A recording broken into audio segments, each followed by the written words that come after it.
Croeso i'r cyflwyniad twristiaeth.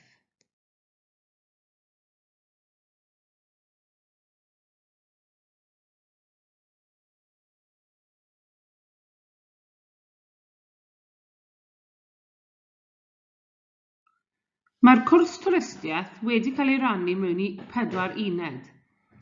Ym mlwyddyn 20 byddwch chi'n astudio uned 1 ac uned 2. Mae uned 1, y Deyrnas Unedig fel Cynnyrch Twristiaeth, yn cael ei asesu gan arholiad awr a hanner o hyd ar ddiwedd blwyddyn 20. Mae uned 2, Cyrchfannau Twristiaeth Byd-eang, yn asesiad o dan reolaeth sy'n digwydd yn y dosbarth. Beth byddwch chi'n astudio? Yn uned 1, sef yr uned arholiad, byddwch chi'n astudio y pethau canlynol. Daearyddiaeth twristiaeth y Deyrnas Unedig, hynny yw ble mae gwahanol canolfannau a cyrchfannau twristiaeth o fewn y DU. Sectorau gwahanol y diwydiant twristiaeth. Y gwahanol mathau o gyrchfannau sy'n bodoli. Mae rai gwledig, dinesig, arfordirol a hefyd diwylliannol.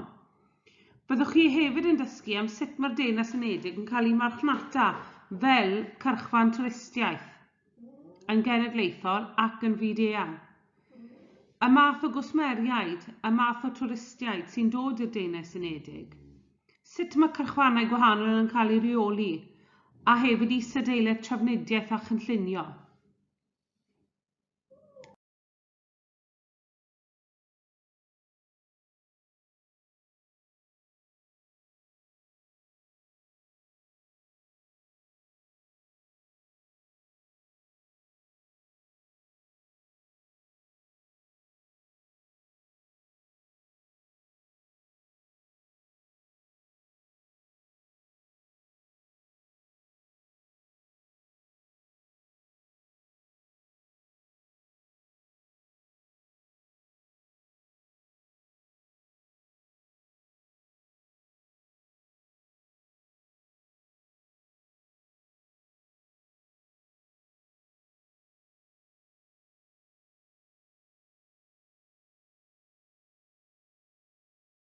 Yn uned 2, byddwch chi'n dysgu am gyrchfannau twristiaeth byd-eang. Byddwch chi'n dysgu am y mathau gwahanol o gyrchfannau ar draws y byd. Cyrchfannau pellter hir a phellter byr, hinsawdd a tywydd a sut mae hynny'n effeithio ar gyrchfannau twristiaeth.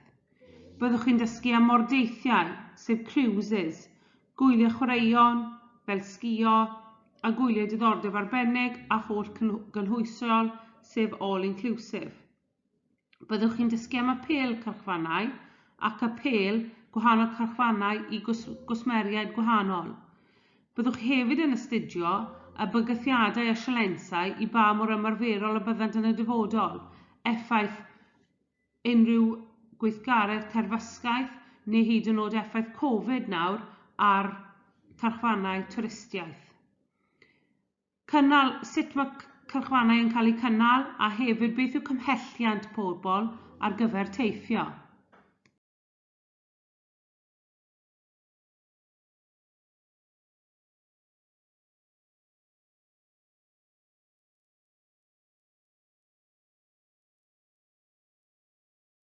Mae blwyddyn 13 yn ehangiad o'r cwrs ym mlwyddyn 12, felly mae beth byddwch chi'n dysgu yn uned 3 ym mlwyddyn 13 yn debyg iawn i beth ych chi wedi dysgu'n barod yn uned 1 yn blwyddyn 12.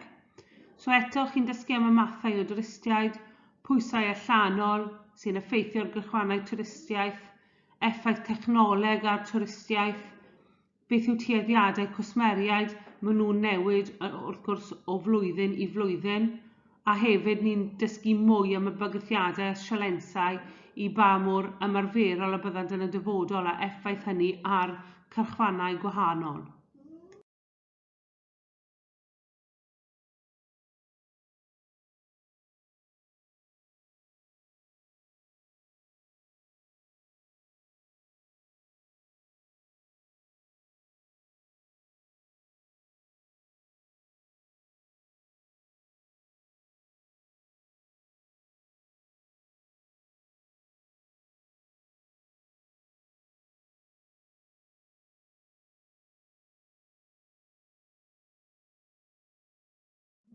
Ym mlwyddyn 13, byddwch chi hefyd yn cyflwyno asesiad o dan reolaeth sy'n debyg iawn i beth o'n i'n arfer galw gwaith cwrs.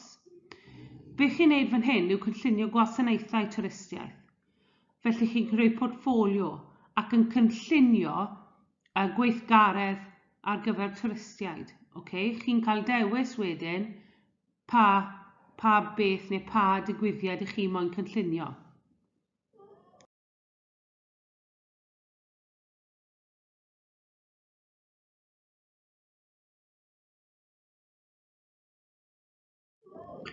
Diolch yn fawr am wrando ar y cyflwyniad yma. Os oes unrhyw gwestiynau gyda chi neu chi moyn rhagor o wybodaeth, yna plis cysylltwch â fi ar yr e-bost sydd ar y sgrin nawr. Diolch yn fawr.